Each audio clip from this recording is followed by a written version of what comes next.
Hi hello friends, പത്രമാറ്റ് സീരിയലിൽ വരാൻ പോകുന്ന ഒരു അടിപൊളി എപ്പിസോഡിന്റെ വിശേഷത്തിലേക്ക് എല്ലാ കൂട്ടുകാർക്കും സ്വാഗതം. അങ്ങനെ സത്യങ്ങളെല്ലാം തിരിച്ചറിഞ്ഞതിന് ശേഷം നവ്യയിൽ ഒരുപാട് മാറ്റങ്ങൾ ഉണ്ടായിട്ടുണ്ടല്ലോ. അതുകൊണ്ട് തന്നെ നവ്യ നയനെ കാണാനായിട്ട് ഗസ്റ്റ് ഹൗസിലേക്ക് വരുന്നുണ്ട്. അമ്പലത്തിൽ വെച്ച് നയനയ്ക്ക് ഒരു ചെറിയ തലചുറ്റലും ക്ഷീണമൊക്കെ ഉണ്ടായി നയനെ ബോധം കിട്ടി താഴെ വീഴുകയും മുത്തശ്ശൻ നേരെ ഹോസ്പിറ്റലിൽ എത്തിക്കുകയൊക്കെ ചെയ്ത വിവരങ്ങളെല്ലാം വീട്ടിൽ വന്ന് ദേവയാനിയും മുത്തശ്ശിയൊക്കെ പറയുന്നത് കേട്ടിട്ട് നവ്യക്ക് ഒരുപാട് സങ്കടമാവുന്നുണ്ട്. എത്രയൊക്കെ പറഞ്ഞാലും സ്വന്തം കൂടപ്പറപ്പ് തന്നെയാണല്ലോ. അത് മാത്രമല്ല, നവ്യയുടെ ജീവിതം നശിച്ചു പോകാതിരിക്കാൻ വേണ്ടിയിട്ടാണല്ലോ നയനും ആദർശമൊക്കെ ഈ സത്യങ്ങളെല്ലാം മറച്ചു വെക്കുകയും ചെയ്തത്. അഭിയെ ആത്മാർത്ഥമായിട്ട് സ്നേഹിച്ചെങ്കിലും അവൻ തന്നെ തിരിച്ച് ചതിക്കുകയാണെന്നൊക്കെ മനസ്സിലായി കഴിയുമ്പോഴേക്കും നവ്യയ്ക്ക് തന്നെ അഭിയോടും അതുപോലെ ഡേവിഡിനോടൊക്കെ നല്ല ദേഷ്യവും വെറുപ്പുമുണ്ട്. അതുകൊണ്ടാണ് നവ്യ അവരോട് സ്നേഹത്തിൽ നിന്നുകൊണ്ട് തന്നെ ഇവരെ സഹായിക്കാനുള്ള മാർഗങ്ങൾ നോക്കുന്നത്. നയനെ കാണാനായിട്ട് ഗസ്റ്റ് ഹൗസിലേക്ക് വരുന്ന സമയത്ത് ദാമോട്ടനും എലിസബത്തിനും ഒന്നും അങ്ങോട്ടേക്ക് ഇഷ്ടപ്പെടുന്നില്ല കേട്ടോ. അവർ രണ്ടുപേരും നവ്യയുടെ കാര്യങ്ങളൊക്കെ പറഞ്ഞ് നവ്യയെ വിമർശിക്കുകയും ചെയ്യുന്നുണ്ട്.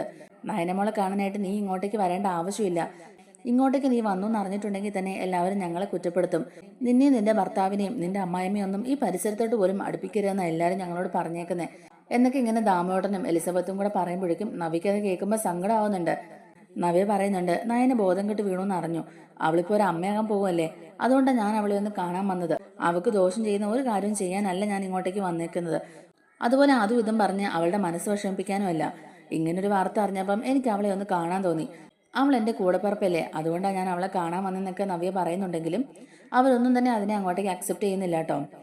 എന്തായാലും നയനമോളെ കാണാൻ പറ്റില്ല എന്നൊക്കെ തന്നെ എലിസബത്ത് തറപ്പിച്ച് പറയുമ്പോഴേക്കും നവ്യ പറയുന്നുണ്ട്, ഞാൻ നയനെ കാണാൻ വേണ്ടിയിട്ടാണ് ഇങ്ങോട്ടേക്ക് വന്നത്. എന്തായാലും ഞാൻ അവളെ കണ്ടിട്ടേ പോകത്തുള്ളൂ. ഇനിയിപ്പോൾ അവളൊരു കുഞ്ഞിനെ പ്രസവിക്കുന്ന വരെ ഇടയ്ക്കിടയ്ക്ക് ഞാൻ അവളെ കാണാനായിട്ട് ഇങ്ങോട്ടേക്ക് വരികയും ചെയ്യും. എനിക്കതിന് ആരുടെയും സമ്മതത്തിന്റെ ആവശ്യമില്ല എന്നൊക്കെ പറഞ്ഞുകൊണ്ട് തന്നെ ദേഷ്യപ്പെട്ട് നയനയുടെ റൂമിലേക്ക് കയറി ചെല്ലുന്നുണ്ട് കേട്ടോ. നവ്യ അങ്ങോട്ടേക്ക് ചെല്ലുന്ന കാണുമ്പോഴേക്കും നയനയ്ക്ക് നല്ല ഷോക്കാവുന്നുണ്ട്. കാരണം തന്നെ ശത്രുവിനെ പോലെ കണ്ട ചേച്ചിയാണല്ലോ ഇപ്പം തൻ്റെ മുമ്പിൽ വന്ന് നിൽക്കുന്നതെന്നൊക്കെ ഓർത്തിട്ടാണ് നയന ഷോക്കായി നിൽക്കുന്നത്. ആദർശേട്ടനെ ഫേസ് ചെയ്യാൻ കഴിയില്ലാത്തതുകൊണ്ടാണ് ആദർശേട്ടൻ ഇല്ലാത്ത സമയം നോക്കി തന്നെ നവ്യ അങ്ങോട്ടേക്ക് ചെല്ലുന്നത്. അത് നവ്യ നയനോട് പറയുകയും ചെയ്യുന്നുണ്ട്, എനിക്ക് എത്രയും പെട്ടെന്ന് തന്നെ തിരിച്ചു പോകണം. ഞാൻ നിന്നെ ഒന്ന് കാണാൻ വേണ്ടി മാത്രമാണ് ഇങ്ങോട്ടേക്ക് വന്നത്. എല്ലാവരും എന്നെ ഒരു മോശക്കാരിയായിട്ടാണ് കാണുന്നതെന്നൊക്കെയുള്ളത് എനിക്കറിയാം. എന്നാലും നീ എൻ്റെ കൂടെപ്പിറപ്പല്ലേ.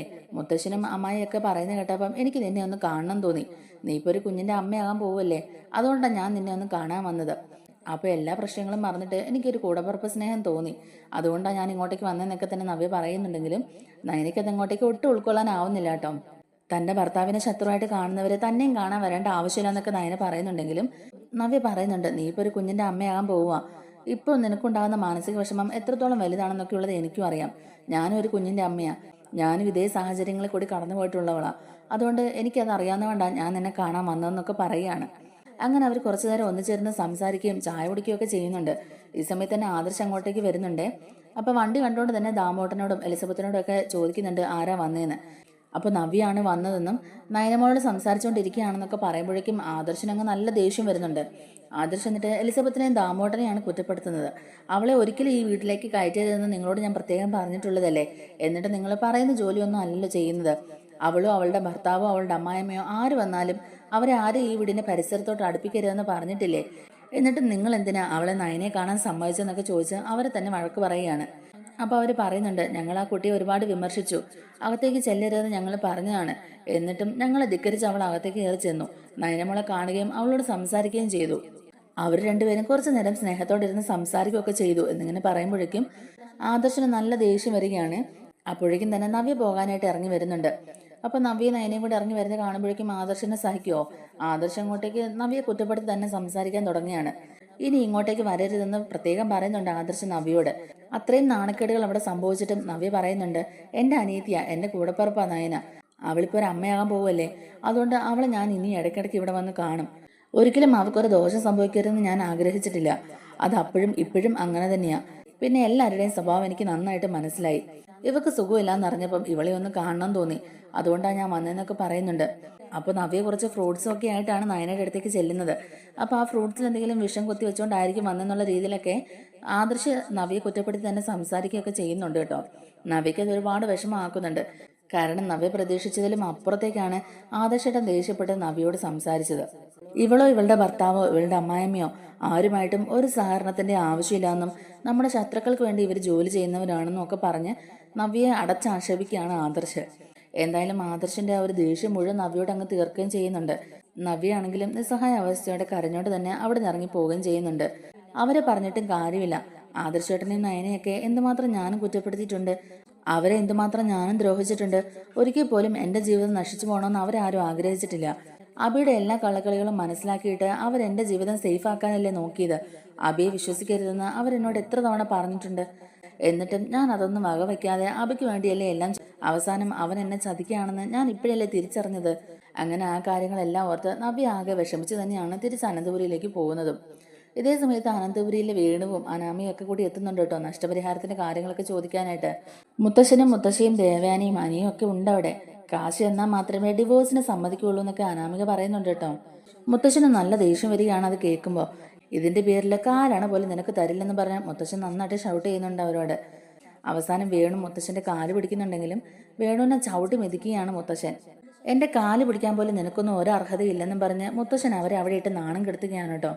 നീ കാരണം ഈ കുടുംബത്തിനുണ്ടായ നാണക്കേടും മാനക്കേടും ഒന്നും ഒരിക്കലും ഞങ്ങൾക്ക് മറക്കാൻ കഴിയില്ലെന്നും എന്റെ കൊച്ചുമോന്റെ ജീവിതം നീയാണ് നശിപ്പിച്ചതെന്നും ഒക്കെ പറഞ്ഞുകൊണ്ട് തന്നെ മുത്തശ്ശി അനാമികയുടെ കാരണം തീർത്തൊരെണ്ണം കൊടുക്കുന്നുണ്ട് കേട്ടോ. കാരണം അവരുടെ ആ ഒരു സംസാര രീതിയൊക്കെ കേൾക്കുമ്പോൾ ആർക്കായാലും ഒരു തല്ല് കൊടുക്കാൻ തോന്നും. എന്തായാലും അവസാനം പോയ കാര്യം ഒന്നും തന്നെ നടക്കാതെ പിന്നെയും അവരുടെയൊക്കെ മുമ്പിൽ നാണം കെട്ട് തന്നെ അവിടുന്ന് പടിയിറങ്ങുകയാണ് വേണു അനാമികയും കൂടി. ഇനിയിപ്പോൾ നമ്മൾ എന്ത് ചെയ്യും വച്ചാ എന്നൊക്കെ ഇങ്ങനെ അനാമിക ചോദിക്കുമ്പോഴേക്കും നഷ്ടപരിഹാരം കിട്ടാതെ ഒരു കോംപ്രമൈസിനും തയ്യാറാകേണ്ട ആവശ്യമില്ല എന്നൊക്കെ തന്നെ വേണു അനാമികയോട് പറഞ്ഞു കൊടുക്കുന്നുണ്ട് കേട്ടോ. നിനക്ക് മാത്രമല്ലല്ലോ, അവനും ഉണ്ടല്ലോ ജീവിതം. നീ അവന്റെ തലേന്ന് ഒഴിഞ്ഞു പോയാലല്ലേ അവന് വേറൊരു കല്യാണം കഴിക്കാൻ പറ്റുള്ളൂ. ബന്ധം വേർപെടുത്താതെ ഒന്നും ചെയ്യാൻ സാധിക്കില്ല അവർക്ക്.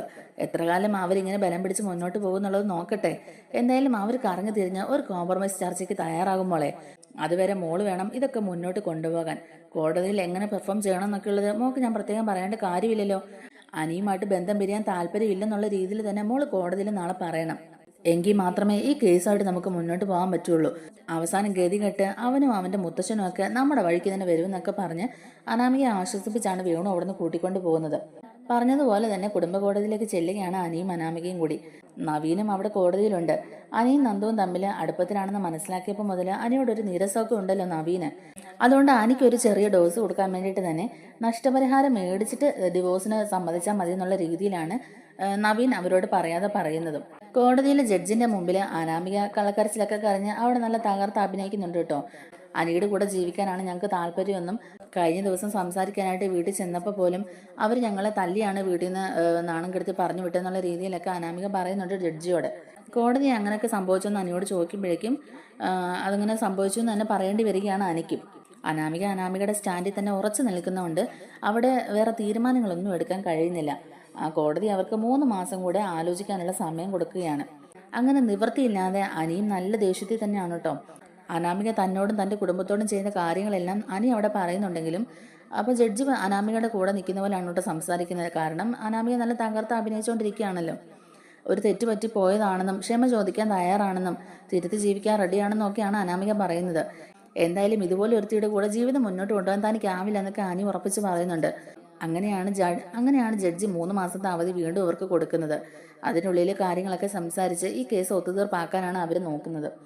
എന്തായാലും ആനി നല്ല കട്ട കലിപ്പിൽ തന്നെയാണ് കേട്ടോ. നന്ദുവിന്റെ മനസ്സിൽ കയറി പറ്റാനായിട്ട് 3 മാസം കൂടെ സമയം കിട്ടിയ സന്തോഷത്തിലാണ് നവീൻ. അനിയുടെ തലയിൽ ഒഴിയാ ബാധയായി മാറിയിരിക്കുകയാണ് ഇപ്പൊ അനാമിക. ആവശ്യപ്പെട്ട തുക തരാതെ ഒരിക്കലും ഡിവോഴ്സിന് തയ്യാറാകില്ല എന്ന് ഉറപ്പിച്ച് പറയുന്നുണ്ട് അനാമികയും വേണുവും. ഇലയ്ക്കും മുള്ളിനും കേടില്ലാത്ത രീതിയിൽ നവീൻ അനിയോട് പറയുന്നുണ്ട് കുറച്ച് കാശ് കൊടുത്ത് ഇത് ഒത്തുതീർപ്പാക്കുന്നതായിരിക്കും നല്ലതെന്നൊക്കെ പറയുന്നുണ്ടെങ്കിലും ഇതിന്റെ പേരിൽ 10 പൈസ പോലും അവർക്ക് കൊടുക്കാൻ ഒരു താല്പര്യമില്ലാന്നും ഇനിയിപ്പം ഞാൻ അതിനെ സമ്മതിച്ചാൽ തന്നെ മുത്തശ്ശനൊട്ടും സമ്മതിക്കില്ല എന്നൊക്കെ അനി പറയുന്നുണ്ട്. എന്തായാലും നമുക്ക് നോക്കാം, 3 മാസത്തെ സമയമുണ്ടല്ലോ എന്നാണ് നവീനും പറയുന്നത്. അനന്തപുരിയിൽ ചെന്നതിന് ശേഷവും അനി നല്ല കലിപ്പിൽ തന്നെയാണ് കേട്ടോ. അനാമിക കോടതിയിൽ പറഞ്ഞ കാര്യങ്ങളൊക്കെ വീട്ടിൽ ചെന്ന് എല്ലാവരോടും പറയുകയും ചെയ്യുന്നുണ്ട്. മുത്തശ്ശി അവളുടെ കാരണത്ത് ഒന്ന് പൊട്ടിച്ചതും എല്ലാം അവൾ കോടതിയിൽ പറഞ്ഞെന്നും അവൾ ജഡ്ജിയുടെ മുമ്പിലിരുന്ന് കരഞ്ഞു മെഴുകിയിരുന്ന് അഭിനയിക്കുകയായിരുന്നു എന്നും അവൾക്ക് ഈ ഡിവോഴ്സിനോട് ഒട്ടും താല്പര്യമില്ലാത്ത രീതിയിലാണ് അവൾ സംസാരിച്ചത്. ഞാൻ പറഞ്ഞ ഒരു കാര്യവും കോടതി മുഖവിലേക്ക് പോലും എടുത്തില്ലെന്നൊക്കെ പറഞ്ഞ് ദേഷ്യപ്പെട്ട് സങ്കടത്തിൽ പറയുകയാണ് അനി. അപ്പം മുത്തശ്ശൻ പറയുന്നുണ്ട് എന്തായാലും നീ അതൊന്നും ഓർത്ത് വിഷമിക്കണ്ടടാ മോനെ. ഈ കേസിന്റെ പേരും പറഞ്ഞ് അവർ ഏതറ്റം വരെയും പൊയ്ക്കോട്ടെ, എന്നാലും അവരുദ്ദേശിക്കുന്ന ഒന്നും നടക്കില്ല. അങ്ങനെ നടക്കാൻ ഞാൻ സമ്മതിക്കില്ല. നീ പറഞ്ഞ പോലെ തന്നെ നമ്മുടെ സ്വത്തും സമ്പത്തും കണ്ടിട്ട് തന്നെ അവൾ ഇങ്ങോട്ടേക്ക് വന്നത്. അങ്ങനെയുള്ളവളെ എങ്ങനെ മാനേജ് ചെയ്യണം എന്നൊക്കെയുള്ളത് എനിക്കറിയാം. എന്തായാലും അവർക്ക് ഈ കേസുമായിട്ട് മുന്നോട്ട് പോകാനുള്ള സാമ്പത്തികം ഒന്നുമില്ല. പിന്നെയും എത്ര ദിവസം അവരിങ്ങനെ കടിച്ചു പൂങ്ങി ഇതിന്റെ പിന്നാലെ നടക്കുമെന്നുള്ളത് നമുക്ക് കാണാം. ഇതിന്റെ പേരും പറഞ്ഞ് കോടതി അവർക്ക് എന്തെങ്കിലും നഷ്ടപരിഹാരം കൊടുക്കണമെന്ന് പറഞ്ഞാലല്ലാതെ 10 പൈസ നമ്മൾ കൊടുക്കില്ല എന്നൊക്കെ തന്നെ മുത്തശ്ശൻ തറപ്പിച്ച് പറയുന്നുണ്ട്. അപ്പോൾ അനി പറയുന്നുണ്ട്, എത്രയും പെട്ടെന്ന് ഈ ഒഴിയാബാധയെ എൻ്റെ തലയിൽ നിന്ന് ഒഴിപ്പിച്ച് തരണം മുത്തശ്ശ. എനിക്കാണെങ്കിൽ ഇപ്പോൾ ഒരു സ്വസ്ഥതയുമില്ല. എനിക്കാണെങ്കിൽ ഒരു കാര്യത്തിലും ഒന്ന് കോൺസെൻട്രേഷൻ പോലും ചെയ്യാൻ കഴിയുന്നില്ല എന്നൊക്കെ പറഞ്ഞ് സങ്കടപ്പെട്ട് തന്നെ അനി അവിടുന്ന് കയറി പോകുന്നുണ്ട്. അനിയുടെ ഈ ഒരു അവസ്ഥ കണ്ടിട്ട് എല്ലാവർക്കും അവിടെ സങ്കടമാവുന്നുണ്ട് കേട്ടോ. റൂമിൽ ചെന്നതിന് ശേഷവും അനി നന്ദുവിനെ വിളിച്ചിട്ട് ഈ സങ്കട വാർത്ത പറയുന്നുണ്ട്. ജഡ്ജിയുടെ മുമ്പിൽ അനാമിക പറഞ്ഞ കാര്യങ്ങളും അവൾ കരഞ്ഞ് അഭിനയിച്ചതും എല്ലാം പറയുന്നുണ്ട് നന്ദുവിൻ്റെ അടുത്ത്. അനാമികയും അവളുടെ അച്ഛനും ഈ കേസിന്റെ പേരിൽ എത്ര നാറിയ കളി കളിച്ചാലും അതൊന്നും വില പോവില്ലെന്നും എത്ര കാലം വേണമെങ്കിലും ഞാൻ നിനക്ക് വേണ്ടി കാത്തിരിക്കാൻ തയ്യാറാണെന്നും പറയുകയാണ് നന്ദു. അപ്പോൾ അത് കേൾക്കുമ്പോൾ നമ്മൾ അനിക്ക് ചെറിയൊരു സമാധാനം ആവുന്നുണ്ട്. ഇതിന്റെ പേരിൽ നീയോ മുത്തശ്ശനോ ഒരിക്കലും ഒരു വിട്ടുവീഴ്ച ചെയ്യേണ്ട കാര്യമില്ലാന്നോ, അവരുടെ മുമ്പിൽ ഒരിക്കലും ഇങ്ങനൊരു ആവശ്യം ഉന്നയിച്ച് പോകേണ്ട കാര്യമില്ല എന്ന് തന്നെ നന്ദു പറയുന്നുണ്ട്. കാരണം അവളും അവളുടെ അച്ഛനെയും പോലെ ഒരു ഫ്രോഡിനെ ഞാൻ എൻ്റെ ജീവിതത്തിൽ ഇതുവരെ കണ്ടിട്ടില്ല. നഷ്ടപരിഹാരം മേടിക്കാനുള്ള ഒരു യോഗ്യത പോലും അവർക്കില്ല. അതുകൊണ്ട് അവരവരുടെ വഴിക്ക് നീങ്ങിക്കോട്ടെ അനി, നീ അതോർത്ത് വിഷമിക്കണ്ട. എന്തൊക്കെ സംഭവിച്ചാലും ഞാൻ എപ്പോഴും നിന്റെ കൂടെ തന്നെ ഉണ്ടാവും. അതിനി എന്തൊക്കെ ഫേസ് ചെയ്യേണ്ടി വന്നാലും എനിക്കതൊന്നും ഒരു പ്രശ്നമില്ല എന്നൊക്കെ തന്നെ പറഞ്ഞ് അനിയെ ഒന്ന് സമാധാനിപ്പിക്കുകയാണ് നന്ദു. അതിനൊക്കെ ശേഷം നന്ദുവിന് കിട്ടിയ ചില നിർണായക തെളിവുകളുമായി നന്ദു ഗസ്റ്റ് ഹൗസിലേക്ക് ചെല്ലുന്നുണ്ട് കേട്ടോ. അന്ന് ഹോട്ടലിൽ ഒരു റൈഡ് നടത്തിയിരുന്നല്ലോ. അപ്പോൾ അവിടെ കാര്യമായിട്ടൊന്നും തന്നെ നന്ദുവിനും കൂട്ടർക്കും കണ്ടുപിടിക്കാൻ കഴിഞ്ഞില്ല. എന്നാൽ ഹോട്ടലിന്റെ പുറകുവശത്തോടെ ആരോ ഓടി രക്ഷപ്പെടുന്നതായി അവർക്കൊരു സംശയം തോന്നിയിരുന്നല്ലോ. അതുകൊണ്ട് തന്നെ ഹോട്ടലിലെ CCTV ക്യാമറ ഫുട്ടേജ് എല്ലാം കളക്ട് ചെയ്തിട്ടുണ്ടായിരുന്നു നന്ദു. അതിൽ നിന്നും ഹോട്ടലിന് പിന്നിലൂടെ ഓടി രക്ഷപ്പെട്ട ആളെ കാണുകയും ചെയ്യുന്നുണ്ട്. പക്ഷെ മാസ്ക് ധരിച്ച് മുഖം മറച്ചിരിക്കുന്നതുകൊണ്ട് ആൾ ആരാണെന്ന് അവർക്ക് വ്യക്തമാകുന്നില്ല. എന്തായാലും ഇത് നമുക്ക് കിട്ടിയ ഒരു തുറപ്പ് ചീട്ടാണെന്നും മാസ്ക് റിമൂവ് ചെയ്ത് അത് ആരാണെന്ന് കണ്ടുപിടിക്കാൻ കഴിഞ്ഞാൽ ഒരുപക്ഷെ നമ്മൾ അന്വേഷിക്കുന്ന ആളാണോ ഇതൊന്നും ഉള്ളത് നമുക്ക് കണ്ടുപിടിക്കാൻ ചിലപ്പോൾ സാധിച്ചേക്കും. നമ്മൾ അന്വേഷിക്കുന്ന കിങ് കോബ്ര ഇയാളാകാനും ഒരു സാധ്യതയുണ്ട് എന്നൊക്കെ ഇങ്ങനെ ആദർശ് പറയുക കേട്ടോ. നന്ദുവും പറയുന്നുണ്ട്, അതേ ആദർശേട്ടാ, എനിക്കും അങ്ങനെ ഒരു സംശയം തോന്നിയിരുന്നു. അതുകൊണ്ടാണ് ഞാൻ നേരെ ഇങ്ങോട്ടേക്ക് തന്നെ വന്നത്. നമ്മൾ ഉദ്ദേശിക്കുന്ന ആ കിങ് കോബ്ര ചിലപ്പോൾ ഇയാളാകാൻ ഒരു സാധ്യതയുണ്ട്. അല്ലെങ്കിൽ അയാൾ എന്തിനാ ആ ഹോട്ടലിന്റെ പിൻവശത്തോടെ ഓടി രക്ഷപ്പെടാൻ നോക്കിയത്? ഇതിന്റെ പിന്നിൽ എന്തോ ഒരു രഹസ്യമുണ്ട്. മുഖം പോലും വ്യക്തമാക്കാതെയല്ലേ അയാൾ ഓടി രക്ഷപ്പെടാൻ നോക്കിയത്. ഇയാൾ ആരാണെന്ന് കണ്ടുപിടിച്ചാൽ ചിലപ്പോൾ നമ്മൾ ഉദ്ദേശിക്കുന്ന പോലെ കാര്യങ്ങളെല്ലാം നമുക്ക് പെട്ടെന്ന് തന്നെ കണ്ടുപിടിക്കാൻ കഴിഞ്ഞേക്കുമെന്ന് നന്ദു പറയുന്നുണ്ട്. അപ്പോൾ ആദർശം പറയുന്നുണ്ട്, അതേ നന്ദു, നമ്മൾ എന്തായാലും ഇപ്പോൾ ഒരുപാട് അകലെയൊന്നുമല്ല. നമ്മൾ നമ്മുടെ ലക്ഷ്യസ്ഥാനത്തേക്ക് അടുത്തോണ്ടിരിക്കുക. സേവിയറിനെ ഈ ഫൂട്ടേജൊക്കെ ഏൽപ്പിക്കാൻ കഴിഞ്ഞാൽ ചിലപ്പം അവൻ ഇത് നമുക്ക് ക്ലിയർ ആക്കി തന്നേക്കും. ഇപ്പൊ AI സംവിധാനമൊക്കെ ഉണ്ടല്ലോ, അതുപയോഗിച്ച് ഈ മാസ്ക് റിമൂവ് ചെയ്ത് അയാൾ ആരാണെന്നുള്ളത് ചിലപ്പോൾ നമുക്ക് പെട്ടെന്ന് തന്നെ കണ്ടുപിടിക്കാൻ കഴിഞ്ഞേക്കും. എന്തായാലും ഇത് നമുക്ക് സേവിയറിനെ തന്നെ ഏൽപ്പിക്കാം എന്നും പറഞ്ഞുകൊണ്ട് തന്നെ ആദർശം നന്ദുവും കൂടെ സേവിയറിനെ കാണാനായിട്ട് പോവുകയാണ്.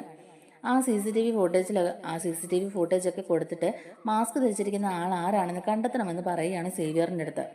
അയാൾ ആരാണെന്ന് കണ്ടുപിടിക്കാൻ കഴിഞ്ഞാൽ ചിലപ്പോൾ നമ്മൾ അന്വേഷിക്കുന്ന എല്ലാ ചോദ്യങ്ങൾക്കുള്ള ഉത്തരം അയാളിൽ നിന്ന് തന്നെ കിട്ടിയേക്കും എന്നൊക്കെ പറയുകയാണ് കേട്ടോ നന്ദു. അപ്പോൾ സേവിയർ പറയുന്നുണ്ട്, ഞാൻ എന്തായാലും എൻ്റെ കഴിവിൻ്റെ പരമാവധി തന്നെ ചെയ്യാം. എന്തായാലും ഞാനിതൊന്ന് ക്ലിയർ ചെയ്തിട്ട് നിങ്ങളെ വിവരം അറിയിക്കാം എന്നൊക്കെ പറയുന്നുണ്ട് സേവിയർ. അങ്ങനെ അതും പറഞ്ഞതിന് ശേഷം നന്ദു തിരിച്ച് സ്റ്റേഷനിലോട്ടും ആദർശ് തിരിച്ച് ഗസ്റ്റ് ഹൗസിലേക്ക് തന്നെ പോകുന്നുണ്ട്. എന്നാൽ നവ്യ ആകെ സങ്കടത്തിലാണല്ലോ തിരിച്ച് അനന്തപുരിയിലേക്ക് കയറി ചെല്ലുന്നത്. ആദർശ് നവ്യയോട് വളരെ മോശമായിട്ടാണല്ലോ സംസാരിച്ചൊക്കെ. അതൊക്കെ ഓർത്ത് നവ്യ ആകെ വിഷമിച്ചിരുന്ന് കരഞ്ഞുകൊണ്ടിരിക്കുകയാണ്. അഭി തന്നെ തെറ്റിദ്ധരിപ്പിച്ചുകൊണ്ടാണല്ലോ ഇങ്ങനെയൊക്കെ സംഭവിച്ചത്. ശരിക്കും അവൻ എന്നെ ചതിക്കുകയാണെന്നുള്ളത് ഞാൻ ഇപ്പോഴല്ലേ തിരിച്ചറിഞ്ഞത്. അതുകൊണ്ട് ഇനിയിപ്പോൾ ഇവരോട് എന്ത് പറഞ്ഞിട്ടും കാര്യമില്ല. തന്നെ കൊണ്ട് കഴിയുന്ന പോലെ എല്ലാ സഹായങ്ങളും അവർക്ക് ചെയ്തു കൊടുക്കണമെന്ന് തന്നെ തീരുമാനിച്ചിരിക്കുകയാണ് നവ്യ.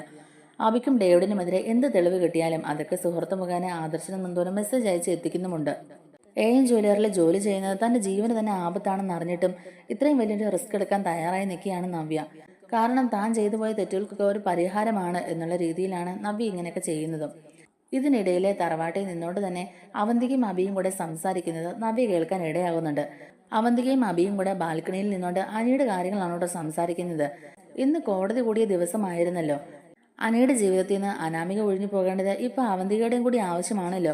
എങ്കിലല്ലേ അവർ വിചാരിച്ച പോലെ കാര്യങ്ങളൊക്കെ നടക്കുകയുള്ളൂ. അച്ഛൻ ആഗ്രഹിക്കുന്ന പോലെ തന്നെ അനിയേട്ടനെ സ്വന്തമാക്കി കഴിഞ്ഞാൽ അനന്തപുരി മൂർത്തിസ് ജ്വല്ലറിയൊക്കെ നമ്മുടെ കയ്യിൽ വരുമെന്നും പിന്നെ ഈ കാണുന്നതെല്ലാം നമ്മുടെ സ്വന്തമാകുമെന്നും ഒക്കെ അവർ പറഞ്ഞ് സന്തോഷിച്ചുകൊണ്ട് നിൽക്കുകയാണ്. അത് മാത്രമല്ല, കോടതിയിലുണ്ടായ ഈ തിരിച്ചടി അത് നമ്മളെയും ബാധിക്കുമെന്നും പറയുന്നുണ്ട് അവന്തിക. അഭി പറയുന്നുണ്ട്, കാരണം അവർ കുറച്ച് കടമ്പിടുത്തം പിടിച്ചാലും സ്വന്തം കൊച്ചുമോന്റെ ജീവിതം ഇങ്ങനെ കിടന്ന് നിറയിക്കുന്ന കാണാൻ അയാളും ഒട്ടും ആഗ്രഹിക്കുന്നില്ല. അതുകൊണ്ട് കോടതി മുഖേന കുറച്ച് നഷ്ടപരിഹാരമൊക്കെ കൊടുത്ത് ഇത് ഒത്തുതീർപ്പാക്കാൻ അയാൾ തന്നെ നോക്കിക്കോളും. ആ സമയം കൊണ്ട് നീ അനിയുടെ മനസ്സിൽ കയറിക്കൂടാനാ നോക്കേണ്ടത്. നിനക്കറിയാവല്ലോ, അനാമിക അല്ല നമ്മുടെ ശരിക്കുള്ള തലവേദന. ശരിക്കും ആ നന്ദുവാണ് തലവേദന. ഇപ്പോഴും അവർ തമ്മിൽ നല്ല അടുപ്പത്തിലാണ്. അവർ പലയിടത്തും വെച്ച് കാണുകയും ചെയ്യുന്നുണ്ട്. അവരുദ്ദേശിക്കുന്ന പോലെ അവരുടെ ആഗ്രഹം നടക്കാൻ പാടില്ല.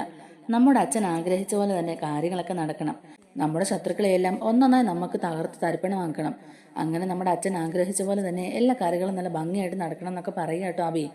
ഈ തറവാട്ടിലിട്ട് എന്നെ നാണം കെടുത്താവുന്നതിന്റെ മാക്സിമം അവർ നാണം കെടുത്തിയിട്ടുണ്ട്. എപ്പോഴും എന്നെ മാത്രം എല്ലാത്തിലും തള്ളിപ്പറയുകയും നിരുത്സാഹപ്പെടുത്തുകയും ഒരു മൂന്നാംകടക്കാരനെ പോലെ എന്നെ എല്ലാവരും കണ്ടുകൊണ്ടിരുന്നത്. ദത്തുപുത്രിയുടെ മകനല്ലേ, അപ്പൊ പിന്നെ അതിന്റെ ആവശ്യമുള്ളൂ എന്ന് അവർ വിചാരിച്ചിട്ടുണ്ടാകും. എന്നാൽ ഇനി എല്ലാം അങ്ങോട്ടേക്ക് മാറി മറിയണം.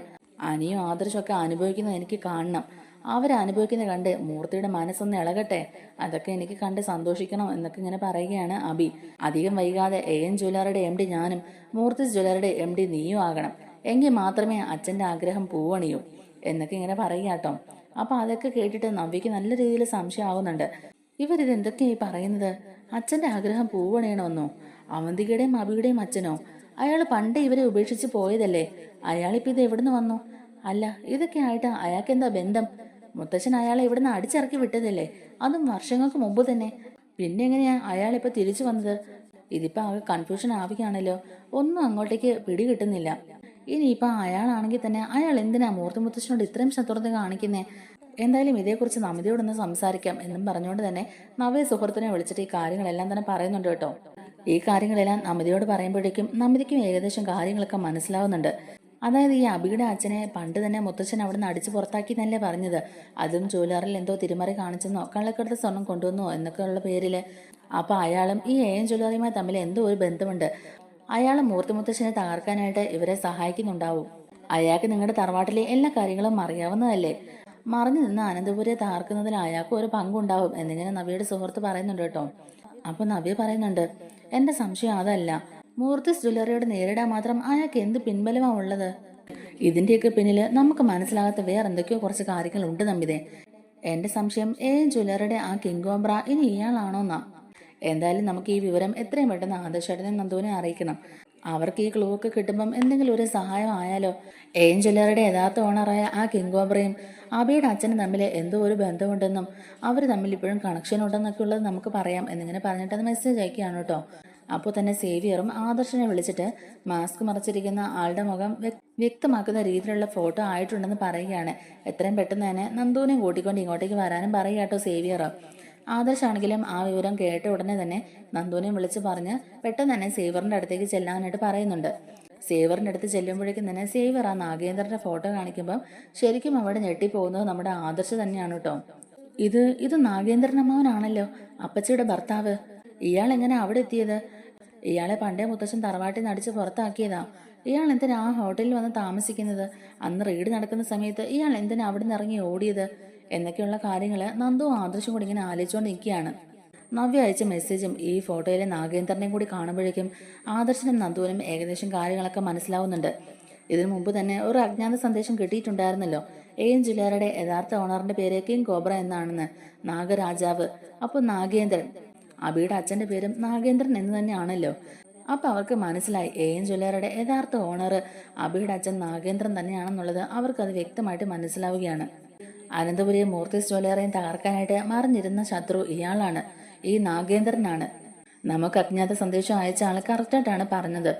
AN ജ്വല്ലറിയുടെ ഓണർ കിങ് കോബ്ര നാഗേന്ദ്രൻ. അജ്ഞാത സന്ദേശം നൽകിയത് ആരാണെങ്കിലും അവർ നമ്മളെ സഹായിക്കാനാണ് നോക്കിയത്. അബിയും നാഗേന്ദ്രനും ഡേവിഡും കൂടി ഒത്തുകളിക്കുന്നതാണെന്ന് ഇതിനോടകം അവർക്ക് മനസ്സിലാവുന്നുണ്ട്. ഈ കളികൾക്കെല്ലാം പിന്നിൽ നാഗേന്ദ്രന്റെ ബുദ്ധിയാണെന്നും ഡേവിഡിനെ മുൻനിർത്തിക്കൊണ്ട് മുത്തശ്ശനെയും അനന്തപുരി തറവാടിനെയും മൂർത്തിസ് ജ്വല്ലറി എല്ലാം തകർക്കാനാണ് അയാൾ നോക്കുന്നതെന്നൊക്കെ ആദർശ് പറയുന്നുണ്ട്. അത് മാത്രമല്ല, വർഷങ്ങൾക്ക് മുമ്പ് മുത്തശ്ശൻ അയാളെ ഇവിടുന്ന് അടിച്ചിറക്കി വിട്ടതല്ലേ, അതിന്റെ പകരം വീട്ടാനായിട്ടാണ് അയാൾ ഇപ്പൊ തുനിഞ്ഞിറങ്ങിയിരിക്കുന്നതെന്നും മുത്തശ്ശനോടുള്ള മുൻവൈരാഗ്യം കൊണ്ടാണ് അയാൾ ഇതുപോലെയുള്ള കാര്യങ്ങളൊക്കെ ചെയ്യുന്നതെന്നും ആദർശ് പറയുകയാണ്. അപ്പൊ അതൊക്കെ കേട്ടിട്ട് നമ്മുടെ നന്ദുവിന് നല്ല ദേഷ്യം വരിക കേട്ടോ. അപ്പൊ നന്ദു പറയുന്നുണ്ട്, അയാൾ എവിടെയാണെന്നുള്ളത് ഇനി എത്രയും പെട്ടെന്ന് കണ്ടുപിടിക്കണം. ഇപ്പൊ ആളെ നമുക്ക് മനസ്സിലായല്ലോ. ഇനി അയാളുടെ കാര്യം ഞാൻ ഏറ്റവും ആദർശേട്ടാ. അയാൾ ഇനി എന്റെ മുമ്പിൽ നിന്ന് രക്ഷപ്പെടാൻ പോകുന്നില്ല. അയാൾ എവിടെ പോയി ഒളിച്ചാലും ഞാൻ അയാളെ കണ്ടുപിടിക്കും എന്നൊക്കെ പറഞ്ഞുകൊണ്ട് തന്നെ നന്ദു അയാളെ കണ്ടുപിടിക്കാനായിട്ട് ഇറങ്ങുകയാണ്. അങ്ങനെ അനന്തപുരിയെയും മൂർത്തിസ് ജ്വല്ലറിയും തകർക്കാൻ നോക്കിയ നാഗേന്ദ്രയെ അതിസാഹസികമായി ആ ഹോട്ടലിൽ തന്നെ കണ്ടുപിടിക്കുന്നുണ്ട് നന്ദു. ശേഷം അബിയുടെയും ഡേവിഡിന്റെയൊക്കെ ചതിയുടെ മുഖംമൂടി എല്ലാവർക്കും മുമ്പിൽ തുറന്നു കാട്ടുകയും ചെയ്യുന്നുണ്ട് നന്ദു. AN ജ്വല്ലറിയിൽ ഡ്യൂപ്ലിക്കേറ്റ് ഡയമണ്ട് അനധികൃതമായി എത്തിയതിന്റെ വിവരങ്ങൾ മാളവിക കൂടി അറിയിക്കുന്നതോടുകൂടി AN ജ്വല്ലറിയിൽ മൊത്തത്തിൽ ഒരു സെർച്ചിങ് ഒക്കെ ചെയ്യുന്നുണ്ട് നന്ദു. ചതിയിലൂടെയും തട്ടിപ്പിലൂടെയും വളർത്തിയെടുത്ത AM ജ്വല്ലറി എന്ന സാമ്രാജ്യം ഒറ്റ നിമിഷത്തിൽ തന്നെ തകർന്ന് തരിപ്പണമാവുകയാണ്. കള്ളക്കടത്ത് സ്വർണവും ഡ്യൂപ്ലിക്കേറ്റ് ഡയമണ്ടും ഒക്കെ അവിടുന്ന് കണ്ടെത്തുന്നുമുണ്ട്. അതുകൂടാതെ കൊലപാതക കുറ്റം ചുമത്തിയാണ് നന്ദു നാഗേന്ദ്രനെയും ഡേവിഡിനെയൊക്കെ അറസ്റ്റ് ചെയ്യുന്നത്. ഇനി അത്ര പെട്ടെന്നൊന്നും പുറത്തു കിടക്കാൻ പറ്റാത്ത വകുപ്പുകളൊക്കെ ചുമത്തിക്കൊണ്ട് ഡേവിഡിനും നാഗേന്ദ്രയ്ക്കുമെതിരെ നന്ദു കേസ് ഫയൽ ചെയ്തിരിക്കുന്നത്. എന്തായാലും അവരെല്ലാം ആഗ്രഹിച്ച പോലെ തന്നെ മറഞ്ഞു നിന്ന് കാര്യങ്ങളൊക്കെ നിയന്ത്രിച്ചുകൊണ്ടിരുന്ന നാഗേന്ദ്രയെയും അതുപോലെ ഡേവിഡിനെയൊക്കെ നന്ദു കസ്റ്റഡിയിൽ എടുത്തിരിക്കുകയാണ് ഇപ്പോൾ. എല്ലാവർക്കും അതിൻ്റെതായ ഒരു സന്തോഷവും സമാധാനവും ഉണ്ട്.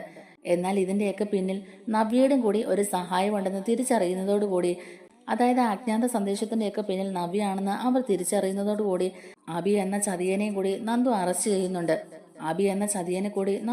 ചെയ്യുന്നുണ്ട് കേട്ടോ. എല്ലാ സത്യങ്ങളും മനസ്സിലാക്കിയതിനു ശേഷവും AM ജ്വല്ലറിയിൽ ഒന്നും അറിയാത്തവളെ പോലെ അഭിനയിച്ച് നിൽക്കുകയായിരുന്നുവെന്നും സത്യങ്ങളൊക്കെ പുറത്തു കൊണ്ടുവരാൻ തന്നെ കൊണ്ട് കഴിയും പോലെ എന്തെങ്കിലുമൊക്കെ സഹായങ്ങൾ നിങ്ങൾക്ക് ചെയ്യണമെന്ന് എനിക്ക് ആഗ്രഹം ഉണ്ടായിരുന്നു എന്നൊക്കെ നവ്യ പറയുന്നുണ്ട്. അനഘയുടെ ഇപ്പോഴത്തെ അവസ്ഥയ്ക്ക് കാരണവും അവളെ കൊല്ലാൻ നോക്കിയതും പല പെൺകുട്ടികളെയും അവൻ സ്നേഹം നടിച്ച് ചതിക്കുകയൊക്കെ ചെയ്തത് കാണിച്ച് അബിക്കെതിരെ തെളിവുകൾ നിർത്തുന്നുണ്ട് നവ്യ. കൂടാതെ ഇതിലൊക്കെ അവന്തികയുടെ പങ്ക് വ്യക്തമാക്കുന്ന വീഡിയോയും നവ്യയുടെ കയ്യിലുണ്ടായിരുന്നു. സ്നേഹം നടിച്ച് അനിയെ വിവാഹം കഴിച്ച് അനന്തപുരിയുടെ സ്വത്തും സമ്പത്തും എല്ലാം തട്ടിയെടുക്കാനാണ് അവളും അബിയും കൂടെ ശ്രമിച്ചെന്നൊക്കെയുള്ളതെന്നും അതിനുവേണ്ടി അവർ പ്ലാൻ ചെയ്ത വീഡിയോയൊക്കെ നവ്യയുടെ കയ്യിലുണ്ടായിരുന്നു. സത്യങ്ങളൊക്കെ മനസ്സിലാക്കിയതോടെ എന്തായാലും ജാമ്യമില്ലാ വകുപ്പ് പ്രകാരം തന്നെ അബിക്കെതിരെ നന്ദു കേസ് ഫയൽ ചെയ്യുന്നുണ്ട്. അങ്ങനെ എല്ലാവരും ഒറ്റക്കെട്ടായി നിന്നുകൊണ്ട് തന്നെ അബിയുടെയും അവന്തികയുടെയും ഡേവിഡിന്റെയും നാഗേന്ദ്രന്റെയൊക്കെ എല്ലാ കള്ളക്കളികളും പൊളിച്ചെടുക്കുകയാണ്.